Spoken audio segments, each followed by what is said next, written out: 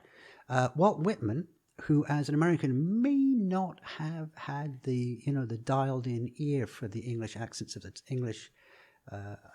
time, but as a poet, a good ear in general. Walt Whitman described Oscar Wilde's voicing as English society drawl, but his enunciation is better than any Englishman or Irishman. Well, that suggests a certain precision as well, doesn't it?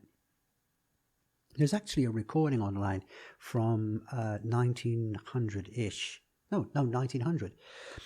It's allegedly of Oscar Wilde, although it is hotly disputed amongst people who get hot about such things.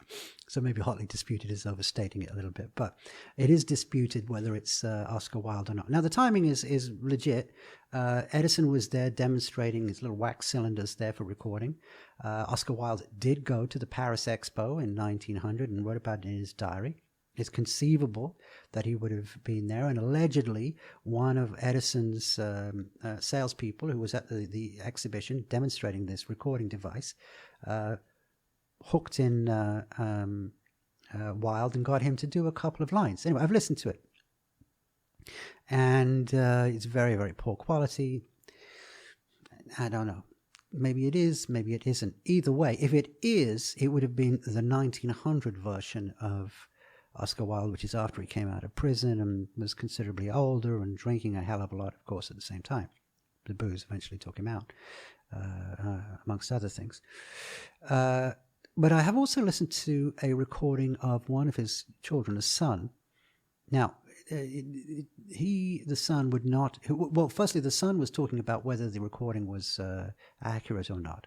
However, mechanically, I would imagine that the son and the father would have had very similar construction in terms of the voice and the range.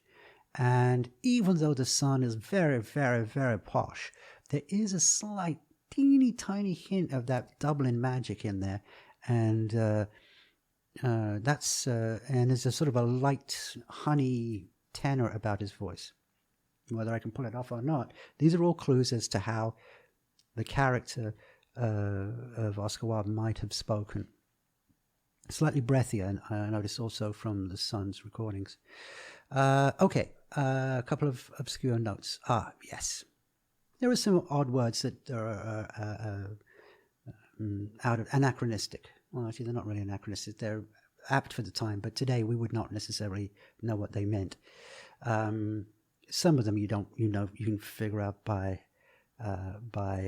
context. Astrakhan is a kind of coat. Astrakhan is a kind of material.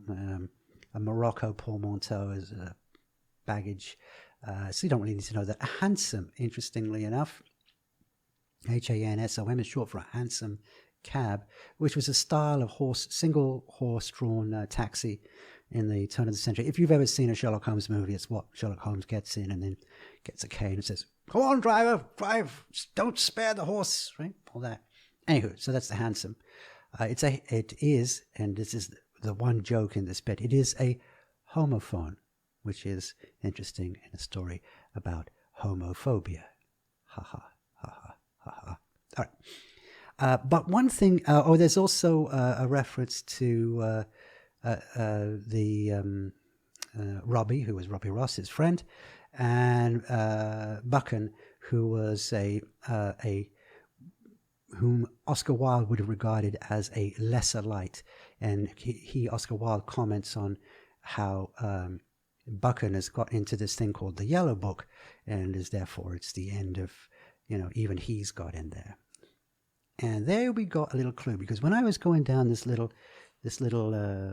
rabbit hole, I started doing some research on the Yellow Book that's mentioned twice in this poem. What the heck is it?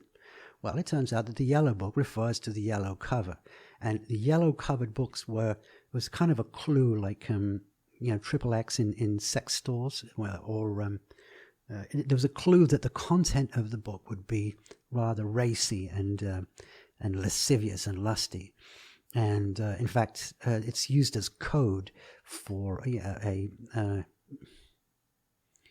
not really naughty literature, not because more along the lines of Playboy, which has a sort of a cultural component to it as well as pictures of naked folks in it, than, let's say, a Hustler or something like that. There was a literature. It was the Yellow Book in London was an important piece of literature, albeit rather smutty by the standards of the day, and not smutty at all by our standards, in these days of internet pornography. But so the Yellow Book. The Yellow Book would be something that people would aspire to get in, because the Yellow Book was a magazine that was the arbiter of all things aesthetic and the aesthetic movement. And I could do a deeper dive on that. Do your own homework. I mean, enjoy the process. The Yellow Book was edited by a brilliant illustrator called Beardsley, who was quite decadent in his own, and brilliant, of course, in his own right. And at the end of this, the Yellow Book is something that really, kind of opened up some understandings of what this poem is about. At the very end of it, when Oscar leaves this house, it's all about the end. He puts down the Yellow Book, and there's a bit in the middle portion where Wilde asks, is this the end or beginning? How can I understand? And I think they're talking about the end or the beginning of the aesthetic movement, or layered on top of a farce of the style of an English farce, and set in a really banal, really ordinary setting. This magnificent, flamboyant person just being carted off in this very ordinary way. When I first looked at this, like most others, I guess I would have looked at it as, good poem, but I didn't. I've really been opened up to the depth of it, and I'm very glad that I was introduced to this. It's very poignant now to me, having done this deeper dive. Okay, I think I haven't said all the things I could say about it, but I think I've said all the things that I can decently say. And I'll just get right down to it, and bear with me as I get the text up here. I have done this several times before, including a very long introduction. I try and do this all in one take, and I have messed it up at the last moment, so I'm going to make absolutely sure that I've got the correct text in front of me, even though I do have it mostly memorized. So, The Arrest of Oscar Wilde at the Cadogan Hotel by John Betjeman. He sipped at a weak hock and seltzer as he gazed at the London skies, through the Nottingham lace of the curtains, or was it his beeswinged eyes?